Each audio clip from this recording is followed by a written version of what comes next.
Jean-Christophe, bonjour. Bonjour Yann. Travel Planet a développé une solution en propre, son propre outil de réservation. Pourquoi développer en propre? Alors aujourd'hui, le métier de l'agence de voyage a changé. Vous n'êtes pas sans savoir que 70% minimum des transactions s'effectuent sur un outil online. Donc aujourd'hui, d'avoir la maîtrise de cet outil online, c'est vraiment quelque chose de prépondérant. C'est prépondérant pourquoi? Parce que d'avoir cette maîtrise et de travailler en mode agile avec une redéfinition toutes les semaines du périmètre, des évolutions, éventuellement des anomalies qui embêtent nos clients, ça nous permet d'être vraiment très très réactifs et de livrer des choses avec beaucoup de valeur. De posséder notre outil, ça nous a permis depuis le 1er juin 2018 d'avoir les TER en online avec l'API PAO depuis 2018. Ça nous permet aussi, on est à l'aube de livrer les modifications en online et ça c'est quelque chose de vraiment vraiment critique dans notre industrie et quelque chose qui n'est pas fait pour le moment. Donc de maîtriser l'outil, c'est maîtriser la roadmap et maîtriser la stratégie de notre entreprise. Ça veut dire que vous intégrez, donc vous avez parlé d'API, mais vous avez aussi le contenu GDS bien sûr, et vous avez aussi le contenu NDC. Exactement. Et donc vous vous associez à tous les gens qui sont capables de vous proposer l'API, vous êtes capable aussi de l'intégrer, c'est-à-dire un nouveau service, vous allez l'intégrer également dans votre plateforme. Alors il faut toujours se poser la question de justement est-ce que ça va nous aider à gagner du pourcentage dans cette adoption vis-à-vis de nos clients. On ne va pas faire de l'intégration pour faire de l'intégration. Mais si on est dans les 80 à 85%, et 85% c'est le taux d'adoption chez Travel Planet, de l'intégralité, le taux moyen d'adoption chez nos clients, on va essayer d'intégrer des fournisseurs qui vont apporter une valeur ajoutée effectivement. Donc par l'API PAO, c'était la possibilité de faire quelque chose en plus et d'automatiser encore plus le ferroviaire. Exactement avec Trendline, quelque chose de fantastique qu'on fait en Angleterre avec Trendline, c'est la capacité d'acheter ses tickets de métro dans la suite d'un déplacement ferroviaire. Et ça, c'est une fonctionnalité qu'on adorerait avoir en France, notamment avec la dématérialisation des titres, ça va arriver un jour, des titres de métro.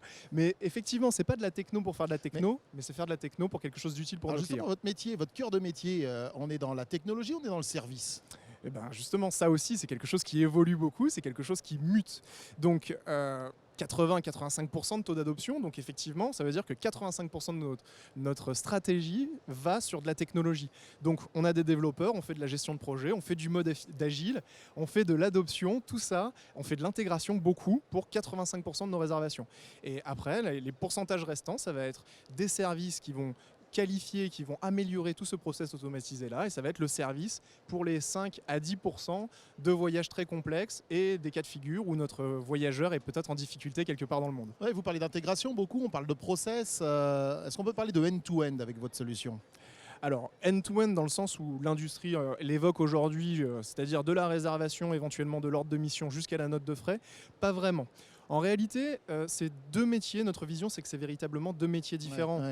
La note de frais, c'est pour les fiscalistes, c'est vraiment une notion de budget, il y a des normes, c'est un vrai métier à part entière. Il y a des gens qui font ça très bien, nos chers amis d'Expensia notamment font ça très bien. Et nous, notre objectif, c'est de maîtriser parfaitement le monde du voyage, d'aboutir avec le meilleur contenu, les meilleures interconnexions et d'aller faire l'intégration la plus seamless possible, la plus fluide possible avec des gens qui savent très bien faire ce métier-là. Parce que quelque part, intégrer des sources de données par API, NDC, GDS, j'en passe des meilleurs, à la fin, vous avez quand même un amalgame de données qui n'est pas forcément homogène et qui ne permet pas forcément un traitement direct par ces systèmes-là. Jean-Christophe également, et vous pouvez le retrouver d'ailleurs sur le stand, mais pas que, vous avez contribué à la rédaction de ce guide. Pourquoi avoir décidé de faire un guide qui s'appelle tout simplement le glossaire des voyages d'affaires?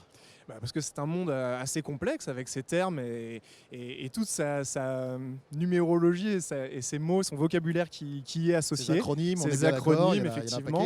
On a pu en remplir des pages et des pages. Donc c'est quelque chose qu'il faut effectivement maîtriser pour pouvoir juger au mieux, sourcer au mieux aussi ses fournisseurs. Donc aujourd'hui, vraiment le diable se niche dans les détails. Et si on maîtrise parfaitement tous ces acronymes, tout l'envers du décor de cette industrie, je pense que ça peut permettre aux acheteurs de faire les choix les plus pertinents aussi en termes de fournisseurs pour arriver à la solution idéale. Jean-Christophe, merci. Merci à toi. Et bonne intégration de toutes ces sources. Merci beaucoup, bonne journée.